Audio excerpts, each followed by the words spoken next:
Je vais faire un exo qui est comme ça, qui est pas évident non plus, un exo sur les suites implicites. Je peux commencer à le faire. Je sais pas si je vais arriver au bout. Celui-là, il m'a traumatisé en fait. En fait, le problème, c'est qu'il est un peu plus dur que les exos de suites implicites qui existent autrement. Mais je l'aime bien. Donc je vais vous montrer. En fait, quand vous avez ça, l'erreur fatale, qui marche pas, et ça, vous pouvez pas le savoir, et c'est un exemple de truc qui rend fou, parce que je sais que moi, je l'ai vécu, alors là, peut-être que je vous spoil un futur truc, mais c'est pour vous donner un exemple, en fait, d'erreur que j'ai vécu et de difficulté qui m'a beaucoup frustré. C'est de faire le bon réflexe, qui est de poser f de x égale e de x moins x puissance n, et d'étudier les racines de ce truc. Parce que si vous faites ça, à la limite on peut la faire, l'erreur c'est pas grave, hein. Moi je trouve que c'est le bon réflexe, en faisant l'erreur d'un élève spontané, et ben on se dit, ok je fais ça, je vais étudier la fonction pour trouver le nombre de racines.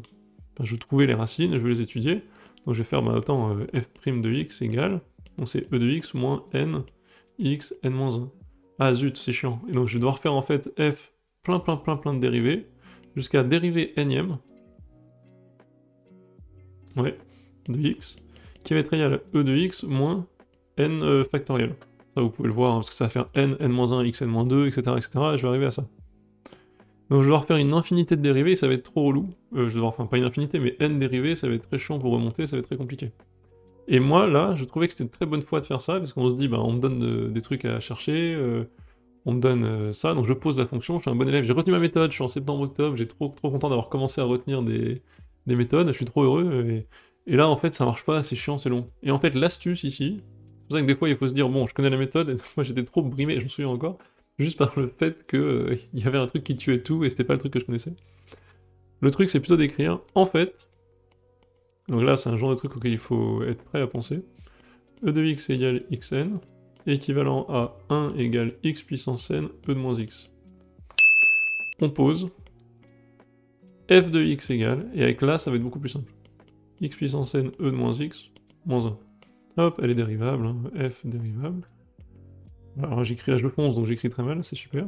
Hop, f' de x égale, dérivée de, bon, moins 1, on s'en fichera, hein, n x, n moins 1, e de moins x, moins x puissance n, e de moins x. Excellent, donc il y a quasiment tout qui se factorise. Hop, facteur de n moins x. Génial.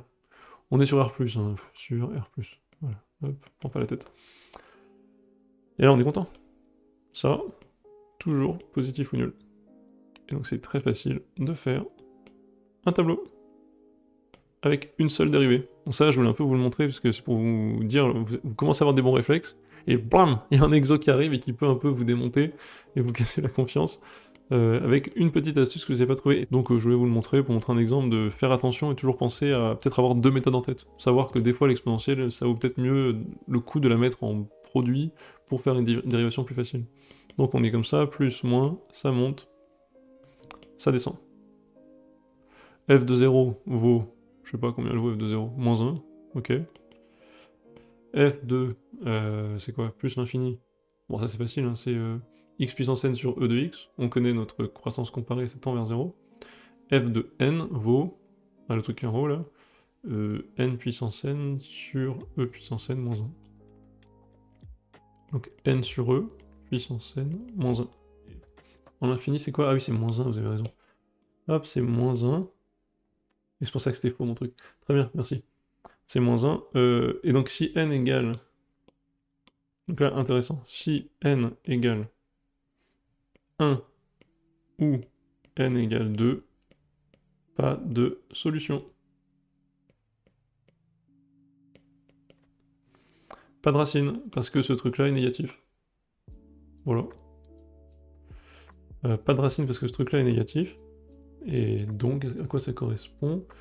Ça correspond à e de x égale x puissance n. Bah, c'est vrai que sur R+, e de x, elle part ici, comme ça. Et quand x puissance n, c'est x puissance 1, bah, elle est ici. Donc en effet, il n'y a pas de solution. En fait, ça, c'est la droite bisectrice. Et si c'est x carré, bah, je sais pas. Le fait que ce soit x carré, c'est quoi le délire? X carré, elle est toujours plus grosse. Ah oui, parce que l'exponentielle x monte plus vite, tout le temps. Donc il y a moyen que x carré soit trop la ramasse et qu'elle la touche jamais. Voilà. Donc c'est intuitif, si n égale 1 ou n égale 2, pas de racine, parce que f de x toujours négative. Si n plus grand ou égal à 3, n sur e puissance n moins 1, positif strict. Et donc, double TVI, TVI sur 0n, n plus l'infini, oups, erreur, il existe une unique solution alpha n 0, bêta n 0. Donc là je suis content, parce que j'ai une unique solution de chaque côté. T'es au lycée et tu galères en maths, t'aimerais bien faire pause sur le prof, revenir en arrière et réécouter le truc qu'il a expliqué? Bah maintenant, c'est possible avec Studéo. On a fait plein de vidéos avec des profs jeunes, dynamiques, efficaces, les meilleurs du pays, où tu peux comprendre les notions, prendre ton temps et même te tester avec des QCM, réviser avec des flashcards. Essaye Studéo, tu verras, c'est fait pour toi. Donc, je fais un TVI, en gros un terme d'abjection sur les intervalles, les intervaux, et je peux trouver des valeurs uniques alpha n, bêta n. Et ça, c'est intéressant. Ça, c'est plutôt intéressant. Je peux étudier ensuite les différentes racines. Donc j'ai deux types de racines. Pourquoi j'ai deux types de racines? Intuitivement, l'exponentielle, on dit qu'elle monte plus vite que toutes les fonctions polynomiales. Et donc forcément, s'il y a une fonction polynomiale qui est quand même un peu plus rapide au début, genre x3, elle va être plus rapide au début. Donc elle va croiser ici, j'ai un alpha n. Mais, en fait, x3, elle va finir par se refaire dominer par l'exponentielle. On le sait, on sait qu'à terme, elle se fait dominer. Donc il y aura un bêta n ici. C'est ça qui se passe en fait, donc c'est assez intéressant. Bon là j'ai très mal tracé, mais vous comprenez l'idée. Il est possible qu'une fonction avec une puissance trop vénère monte plus vite que l'exponentielle au début. Mais on sait qu'à terme, avec la croissance comparée, elle finit toujours, très loin, par redominer. Et c'est ça qu'on trouve quand on trouve un alpha n et un bêta n. Ce qui est intéressant, c'est que la première fois qu'elles se croisent, c'est toujours avant la valeur n, la deuxième fois, toujours après. Donc plutôt intéressant, plutôt rigolo comme exercice. Donc TVI comme ça, j'ai existence de alpha n, bêta n. Qu'est-ce qu'on peut faire ensuite? On peut essayer d'étudier alpha n et bêta n. Donc étudions. On a alpha n appartient à 0 n et e puissance alpha n égale alpha n puissance n. Et on a bêta n plus grand ou égal à n et e de bêta n égale bêta n puissance n. Les deux vérifient la relation de départ, quoi. Les deux vérifient ça. Vérifie f de x égale 0. Donc vérifie ça, vu qu'il y avait un si et seulement si ici. Donc ça c'est intéressant. Déjà le fait que bêta n soit plus grand que n, on a aussi bêta n tend vers plus l'infini. Donc on a pas mal de choses sur les suites. Tout ça, ce sont des suites, implicites. Alpha n et bêta n, elles sont implicites dans le sens que j'ai même pas de relation de récurrence, mais je sais que c'est la suite des abscisses successives, des points de croisement de l'exponentielle avec les différentes... comment on appelle ça? Les différentes puissances. Laissez-moi illustrer ce truc-là, j'ai envie de vous montrer ce que ça donne et d'illustrer l'exercice, parce que c'est pas si théorique. J'ai exponentielle x, et ensuite j'ai x exposant, je vais mettre un n, comme ça. Hop. Quand n égale 1, elle se touche pas, donc elle se touche pas du tout. Ok. Quand n égale, je peux le monter ensuite, quand n égale 2, elle se touche pas non plus, là je suis monté, attendez, il me faut juste, je vais jouer des unités, pas égal à 1. Quand n égale 2, ça ressemble à ça, on est sur R+, uniquement. Donc sur R+, je peux mettre ça ici, hop, comment je fais ça? 0 petit que x, voilà. Quand n égale 2, ça ressemble à ça, donc pas de solution. Et quand n égale 3, hop, quand n égale 3 ou 4, la suite alpha n, c'est la suite des points de croisement. Donc quand n égale 3, c'est là. Ce qui est intéressant, c'est que je vois que quand n égale 4, c'est ici. Quand n égale 5, 6, 7, je commence à avoir un comportement. Je commence à voir que les points de croisement alpha n vont être de plus en plus convergents. Donc je sens que alpha n va peut-être converger. C'est ce qu'on va essayer de démontrer. Et il y a bêta n qui est le point de recroisement où l'exponentielle repasse par-dessus. Malheureusement, je sais pas si je peux aller le chercher celui-là. Il faut que je monte très haut. Il existe. Voilà, bêta n il est ici. Hop, bêta n il est ici. Ça c'est bêta 3, par exemple. Bon, c'est un peu relou, je dois zoomer à fond. Donc bêta 4, laissez tomber, je pourrais même pas vous le montrer, mais voilà ce qu'on étudie. Une suite implicite qui est, on peut mettre des mots dessus, la suite des points de croisement des différentes paraboles x2, x3, x4, enfin puissance, des fonctions puissance, avec l'exponentielle. Il y a une suite qui a l'air de descendre vers le bas pour le premier croisement, et l'autre elle tend vers plus l'infini. Donc déjà, essayez toujours de faire des... C'est toujours de faire des petits graphes, comme ça. Moi, je trouve ça vachement cool. Ça aide un peu à voir. Donc on a ça, donc bêta n, on sait qu'elle tend à plus l'infini, et alpha n sur le graphe a l'air de converger, donc j'ai un peu envie d'aller l'étudier et de trouver sa limite, et peut-être un équivalent. Et ça, c'est de la sup. Là, je suis très heureux de faire ça, parce que c'est le genre d'exo que j'adore, honnêtement. Et ça me rend très content, parce que c'est de la sup, et j'espère pouvoir vous transmettre l'amusement que c'est. En tout cas, si vous êtes un peu matheux, vous avez fait des suites en terminale, vous voyez, voilà ce qu'on peut faire. On étudie un truc où quand on met les mots dessus, c'est vachement simple, c'est les points de croisement successifs de exponentielle x avec x2, x3, x4, et il se trouve que ça, bah, ça définit une suite. C'est une suite de points. Et c'est ouf, donc c'est complètement implicite, mais on peut les étudier. C'est pour ça que les équivalents sont importants et sont beaux en soi, c'est qu'elle est implicite, elle est pas nommée, on sait même pas la définir autrement qu'avec des mots, mais on va peut-être pouvoir trouver que alpha n tend vers genre 1 et qu'elle ressemble à 1 sur n plus 1. Vous voyez ce que je veux dire? En gros que je peux avoir un comportement en plus l'infini de alpha n. Potentiellement, elle converge vers quelque chose, j'ai dit au pif là, et je peux savoir comment elle se comporte. Et ça, c'est la beauté des équivalents, alors qu'on n'a pas grand-chose sur alpha n. Voilà. Qu'est-ce que je peux dire sur alpha n, typiquement? On va essayer de regarder. Ça, en fait, je vais l'appeler fn, honnêtement, parce qu'elle va dépendre de n, ma fonction. Hop, hop. Voilà. Et je peux regarder des choses intéressantes. Pour étudier, étudions alpha n. Je vais vous montrer comment on fait ça. Sur le graphe, on a l'impression que ça marche. Je vais étudier alpha n. J'ai alpha n qui est là, et je sais que fn de alpha n égale 0. Donc j'aimerais étudier la suite alpha n, donc j'ai envie de savoir, est-ce que alpha n croissante ou décroissante? Ai-je alpha n plus 1 plus grand que alpha n, ou alpha n plus 1 plus petit que alpha n? Si je reprends mon tableau là, je vais essayer d'utiliser ce tableau pour trouver où est alpha n plus 1. L'idée, si vous me suivez, hein, c'est... Truc pas facile, c'est est-ce que alpha n plus 1 va être là? Ou est-ce que alpha n plus 1 va être là?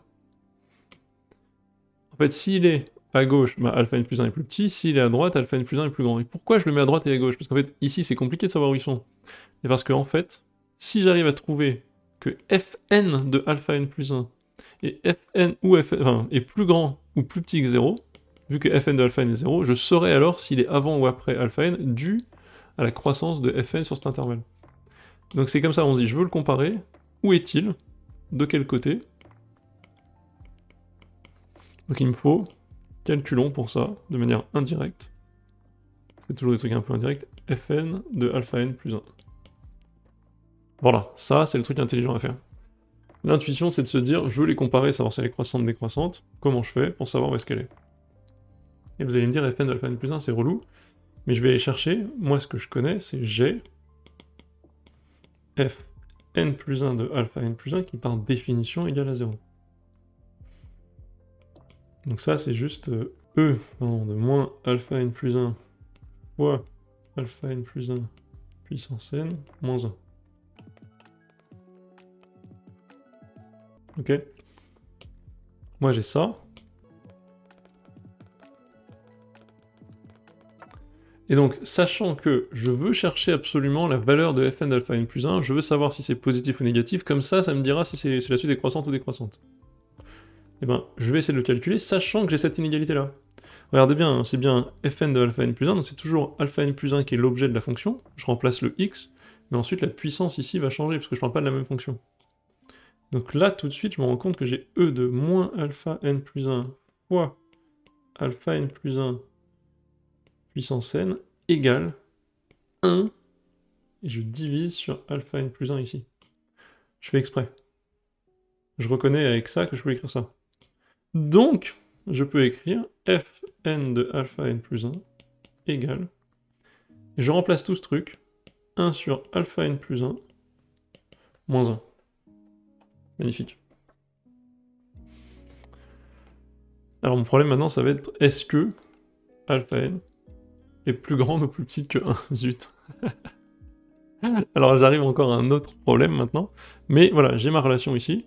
Est-ce que je sais facilement depuis tout à l'heure si alpha n plus 1 est plus grande ou plus petite que 1? C'est ça qui va tout déterminer, hein, c'est la position de ça.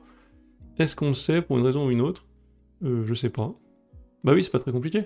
Calculons fn de 1. Fn de 1, ça fait quoi? Ça fait 1 fois e de moins 1, ça fait 1 sur e moins 1. Ok. 1 sur e moins 1, c'est négatif.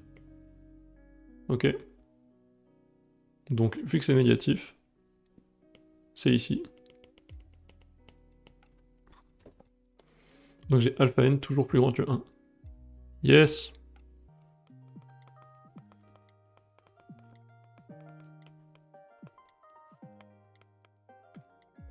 Non, on voit rien. Je mets ça en quelle couleur? Hop. Voilà. Merci à tous de suivre cette chaîne YouTube, de m'aider à faire ce que j'aime. N'hésitez pas à vous abonner, ça aide toujours pour le référencement. Et n'oubliez pas, dans la description, je mets toujours le PDF des exercices que je corrige. Allez, à toutes!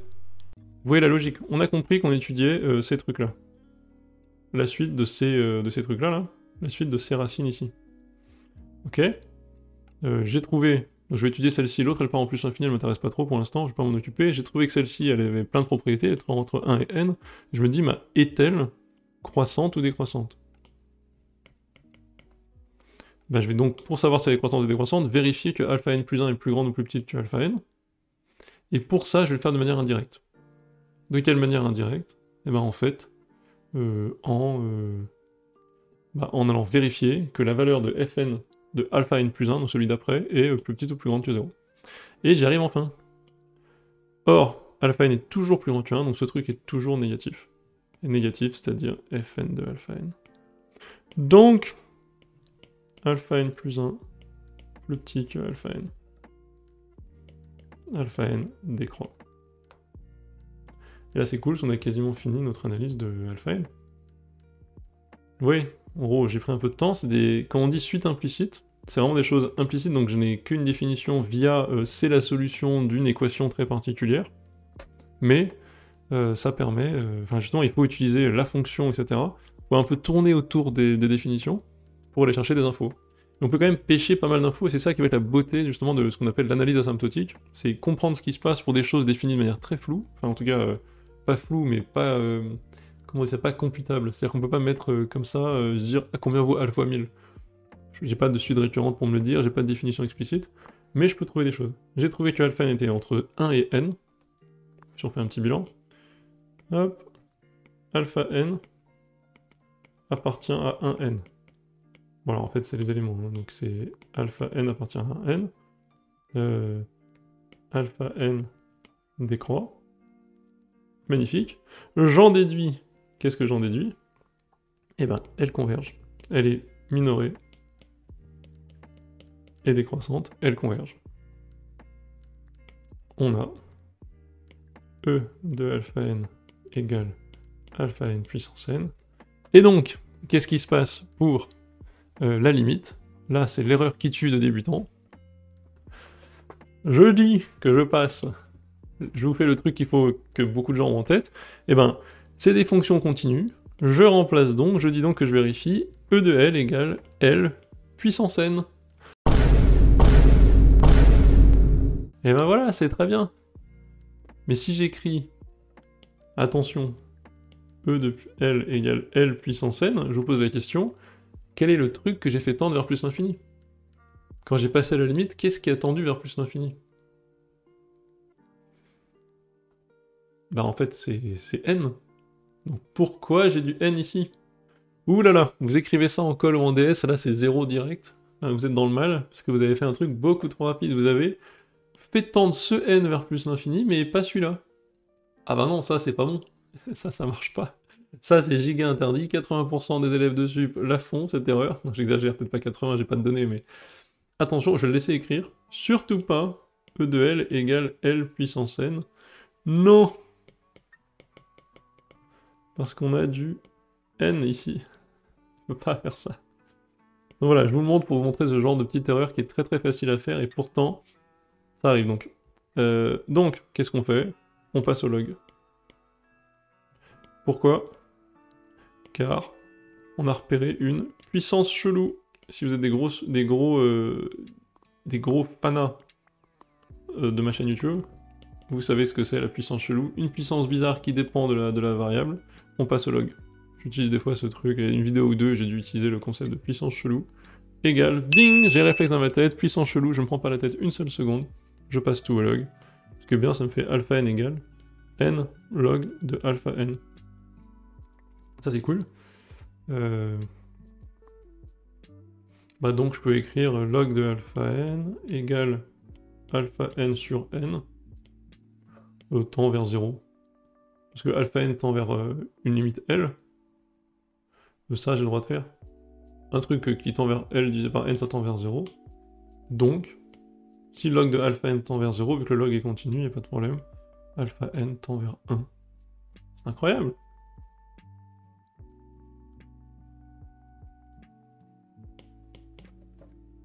Voilà, je sais pas ce que vous en pensiez, mais ça c'est pas trop mal, et c'est comme ça qu'on fait. L'étape d'après, c'est la violence, hein. On peut toujours aller plus loin. Équivalent de alpha n? Parce que là il tend vers 1, mais de quelle manière? Et je vais essayer de vous faire l'équivalent. Je vais peut-être me planter laborieusement, mais vous avez peut-être compris comment on fait, vu ce qu'on avait tout à l'heure. Je vais repartir de ça. Alpha n égale n log de alpha n. Alpha n tend vers 1, donc premier truc qu'on fait, on pose soit... Nous, on connaît les approximations en 0. Les approximations proches de 0. Donc je pose un égale alpha n moins 1. Alpha n a l'air d'être au-dessus de 1, donc ça c'est pas mal.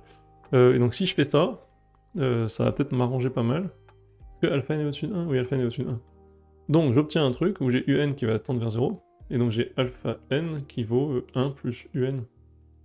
Et donc ça me donne quoi? Bah j'ai 1 plus un égale n log de 1 plus un. Ça c'est cool, parce que log de 1 plus un on le connaît. En fait vous connaissez log de 1 plus un à peu près égal à... Enfin, log de 1 plus x sur x vous connaissez. Donc en fait on a log de 1 plus un égale un plus ce que je vais appeler un résidu. Hein, bon, on va appeler ça un résidu.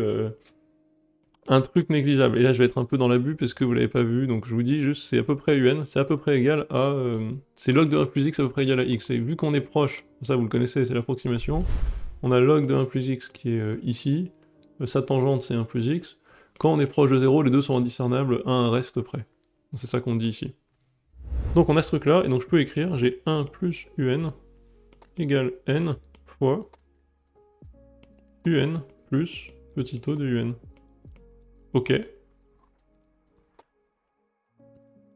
C'est bien ça ou pas? Ouais. Oui, c'est bien. Et donc j'ai 1 égale n-1 fois un, plus un petit truc dont on s'en fout. Et donc c'est cool. J'obtiens au final un. Et en gros, le petit o, je vais le faire dégager, équivalent à 1 sur n-1. Je le triche un petit peu. C'est pas exactement... C'est un petit peu abusif. Je vais un peu vite. Les élèves dessus vont peut-être faire une crise cardiaque. Mais bon, je peux pas être ultra rigoureux alors que j'ai même pas fait le cours sur les équivalents. Vous avez compris l'idée. Là, je fais le physicien. C'est quasiment juste. En gros, les terminales, vous verrez l'année prochaine comment rédiger exactement. On est à une étape près, il faut justifier des trucs, il faut laisser un petit... Enfin, il y a juste une petite justification en plus qui manque. Mais en gros, on trouve ici l'équivalent. C'est pas très compliqué. On utilise en fait, c'est toujours la même chose. Quand on utilise des équivalents ou des relations d'approximation connues, du genre log de 1 plus x, du genre exponentielle de x, etc. Pour s'en sortir et trouver ça. Et donc j'ai alpha n moins 1. Je vais remplacer un pour faire un truc vraiment juste. Alpha n moins 1 équivalent en 1 sur n. C'est-à-dire qu'alpha n se rapproche de sa limite en 1 sur n. Voilà. Là c'est correct, c'est juste. Donc j'espère que ça vous a plu. C'était vraiment une introduction à la sup avec des grands exotypes, avec des grandes méthodes qui tombent au concours.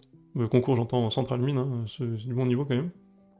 Et voilà, donc j'ai étudié que alpha n, j'étais très long déjà, je pense qu'on pourrait aussi étudier bêta n qui peut-être, lui, s'en va très loin de manière logarithmique, exponentielle, on sait pas.